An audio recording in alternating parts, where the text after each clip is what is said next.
এই যে বিল্ডিংটা দেখতেছেন না, এটা হলো আছে আবু জাহেলের বাড়ি ছিল একসময়। এটা আবু জাহেলের বাড়ি ছিল, আমি বড় করে দেখাচ্ছি। এই যে এটা এটা আবু জাহেলের বাড়ি ছিল। তো এটার ভাঙিয়ে কি করছে, এখন এটা এখানে বাথরুম বানাইছে। আবু জাহেল তো শয়তান, এই জন্য ওর বাড়ি বাইরে নিয়ে বাথরুম বানাইছে।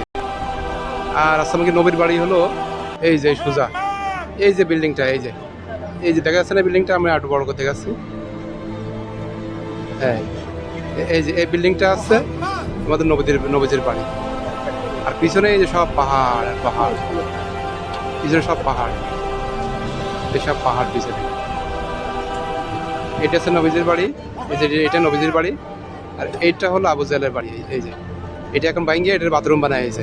সব আবু জাহেলের বাড়ি পায়খানা করে সবাই। এখন মক্কা যত লোক আসে সবাই আবু জাহেলের বাড়ি পায়খানা করে। আমি এখন মক্কার বাইরে, এই যে বিল্ডিংটা, এর ওই সাইডটি হলো সেই কাবা, ওই সাইডে কাবা।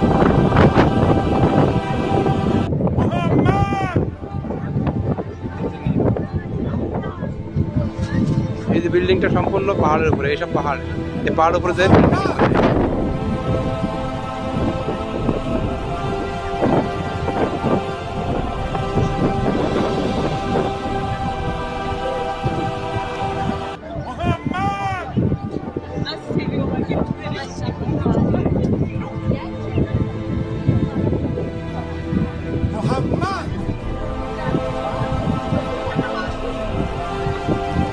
সব পাহাড়, কত বড় পাহাড়। পাহাড় ছিদ্র করে করে পাহাড়ের ভিতর দিয়ে সব রাস্তা বানাইছে লোকজন হাঁটার জন্য।